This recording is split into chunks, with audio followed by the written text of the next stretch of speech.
बिहार के डेहरी नगर परिषद के ईओ यानी कार्यपालक अधिकारी विमल कुमार की हत्या के बाद राज्य में हड़कंप मचा हुआ है। पुलिस इस मामले को टॉयलेट ब्रेक और ड्राइवर के गुस्से से जोड़ रही है, लेकिन मृतक की पत्नी ने एक मौजूदा विधायक पर रंगदारी और हत्या की साजिश का सीधा आरोप लगाया है। शनिवार 1 अगस्त की रात विमल कुमार रोहतास में एक सरकारी कार्यक्रम निपटाकर पटना अपने घर लौट रहे थे। इस दौरान औरंगाबाद के बारुन थाना क्षेत्र में उनकी गाड़ी अचानक रुकी और वहीं उन पर हमला हुआ।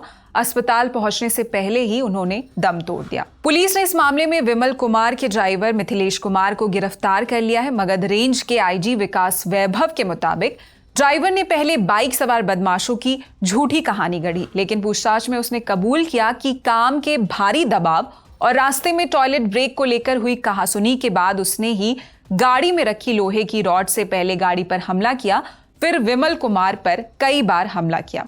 इस बारे में जानकारी देते हुए मगध रेंज के आईजी विकास वैभव ने क्या बताया, सुनिए। ड्राइवर से जब पूछताछ की गई तो ड्राइवर के बयान बदल रहे थे। पहले बताया गया कि 2 अपाची बाइक पर लोग आए थे, बाद में बताया गया कि 1 अपाची बाइक पर आए थे, और इस प्रकार से धीरे धीरे जब कहानी बदलने लगी तो पुलिस को शक हुआ। पूछताछ जब प्रारंभ हुई तो कुछ समय के बाद ड्राइवर ने स्वीकार किया कि उसने स्वयं उनकी हत्या की है। और उसका कारण बताया कि लंबे समय से अत्यधिक ड्यूटी के कारण तनावग्रस्त चल रहा था और समय समय पर बहस होती थी, जिसका अन्य जो स्टाफ है नगर परिषद के उनके द्वारा भी पूछे जाने पर पता किया जा सकता है। उसने ये भी बताया कि कल दिन में भी काफ़ी बहस हुई थी और उसके पश्चात रात में जब रास्ते में दोनों साथ में यात्रा कर रहे थे तो अचानक फिर किसी बात को लेकर उसका कहना है कि उसने कहा कि मुझे पेशाब करने जाना है और उसको रोका गया, कहा गया कि अभी रुकना नहीं। इसी बात को लेकर इमीडिएट तनाव हुआ और उसने गाड़ी रोकते हुए लड़ाई शुरू की। उसी में जो गाड़ी के पीछे एक रॉड रखा था, प्लम्बिंग रॉड था, उससे पहली बार गाड़ी में हिट किया। जब एग्जीक्यूटिव ऑफिसर नीचे उतरे तो फिर लगातार कई बार उसने रॉड से, जो यहाँ स्पॉट्स पे ब्लड मार्क्स मिले उसको कैसे मिले उसने बताया है। और उसके बाद उसने रॉड को यहीं बगल में, जो आप नहर देख रहे हैं, इसके बगल में उसने फेंका है, ऐसा उसने बताया है।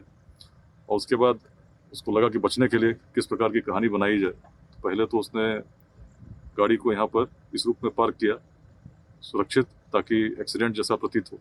फिर बाद में उसे लगा कि शायद ऐसा इस कहानी में संदेह होगा, तब उसने ये अपाची वाली कहानी बना करके फ़ोन किया अपने किसी स्टाफ को, जहाँ पुलिस को इस कहानी की जानकारी मिली। लेकिन इस मामले में मृतक की पत्नी बबीता कुमारी ने पुलिस की इस कहानी को पूरी तरह खारिज कर दिया है। उनका आरोप है कि डेहरी ऑन सोन से लोक जनशक्ति पार्टी रामविलास के विधायक राजीव रंजन सिंह उर्फ सोनू सिंह का इस हत्या में हाथ है। उन्होंने कहा कि स्थानीय विधायक सोनू सिंह रोज उनके पति को फोन करके 25 से 50 लाख रुपए की रंगदारी मांग रहे थे और गलत काम करने का दबाव बना रहे थे। बबीता के मुताबिक 29 जुलाई को विमल कुमार की विधायक से मुलाकात भी हुई थी। बबीता ने यह भी बताया कि विमल कुमार ने किसी छोटी जगह ट्रांसफर करवाने तक की बात कर ली थी। विधायक सोनू सिंह ने इन आरोपों को गलत बताते हुए इसे अपने खिलाफ राजनीतिक साजिश करार दिया है। आरोपों पर अपनी सफाई देते हुए विधायक ने सोशल मीडिया पर कहा कि डेहरी नगर परिषद के कार्यपालक अधिकारी की हत्या मेरे लिए व्यक्तिगत रूप से बेहद दुखद घटना है। इस मामले में मेरा नाम घसीटने की कोशिश ने मेरी आत्मा को झकझोर दिया है। मगध रेंज के आईजी पुलिस जांच का ब्यौरा पहले ही सामने रख चुके हैं और आरोपी गिरफ्तार हो चुका है। मैं पीड़ित परिवार के साथ खड़ा हूं और उन्हें न्याय दिलाना मेरी प्राथमिकता है। एक महिला ने इस अपराध में अपना पति खोया है, ये राजनीति करने का समय नहीं है।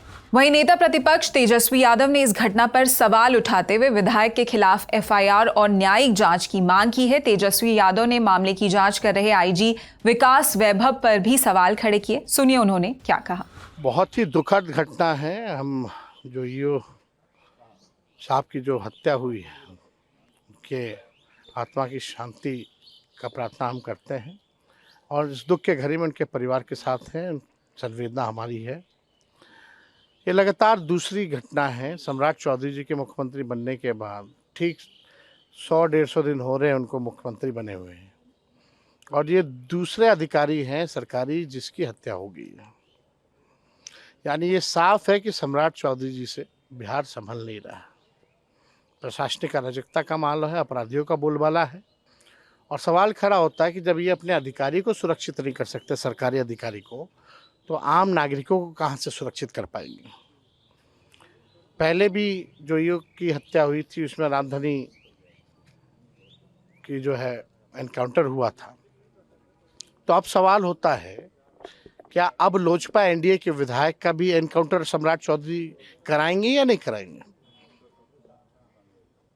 क्योंकि परिवार के लोगों ने आरोप लगाया है, जो लोजपा के जो विधायक हैं सोनू सिंह, कि 50 लाख का रंगदारी हमेशा डेली फ़ोन करके उनको तंग करते थे, हरास करते थे, और नहीं बुलाने पे जो है मार दिया गया।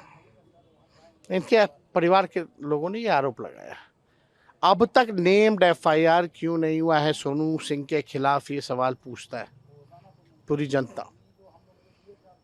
ईमानदारी से जांच होनी चाहिए, लेकिन अभी देखने को आया है कि अभी पोस्टमार्टम रिपोर्ट आया नहीं है कि आईजी साहब पहुंच गए। पहली ऐसी घटना जहां का डिवीजन का आईजी पहले पहुंच करके पूरा बयान दे देता है बिना पोस्टमार्टम रिपोर्ट आए हुए कि रॉड से हुआ है, ऐसे हुआ, ऐसे हुआ। परिवार का कुछ और कहना है। तो ये कहीं ना कहीं से इशू को डाइवर्ट करने का प्रयास किया जा रहा है। विधायक जो अपराधी सोनू सिंह है उसको बचाने का प्रयास आईजी साहब कर रहे हैं, प्रशासन कर रही है। इस मामले में फिलहाल क्या अपडेट्स है जानने के लिए सुनिए हमारे रिपोर्टर हिमांशु को। वेपन की बरामदगी के बाद और उसके जो बयान था उसके आधार पे पुलिस ने उसे अरेस्ट किया। इस मामले में एक एफआईआर दर्ज हुई है जो विक्टिम है उनके वाइफ के कंप्लेंट के आधार पे।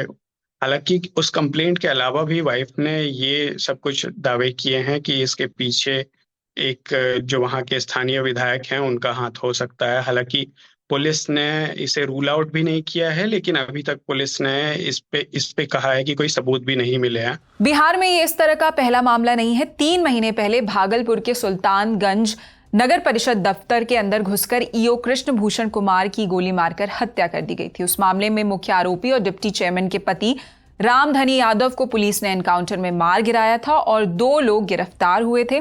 उस मामले में की जांच अभी भी चल रही थी कि अब विमल कुमार का ये मामला सामने आ गया है। रविवार 2 अगस्त को पोस्टमार्टम के बाद विमल कुमार का शव पटना के दानापुर स्थित गोला रोड आवास पहुंचा। वहां राज्य भर से जुटे 50 से ज्यादा नगर कार्यपालक अधिकारियों ने शव को सड़क पर रखकर प्रदर्शन किया और अनिश्चितकालीन हड़ताल का ऐलान कर दिया। अधिकारियों की मांग है कि उन्हें सुरक्षा दी जाए, परिजनों को मुआवजा मिले और मामले की निष्पक्ष जांच हो। इन मांगों को लेकर वो मुख्यमंत्री सम्राट चौधरी के आवास की ओर मार्च करने लगे, जिन्हें पुलिस ने रास्ते में रोक लिया। बाद में वरिष्ठ पुलिस अधिकारियों द्वारा उनकी मांगों पर बात करने का आश्वासन मिलने के बाद ही प्रदर्शन खत्म हुआ।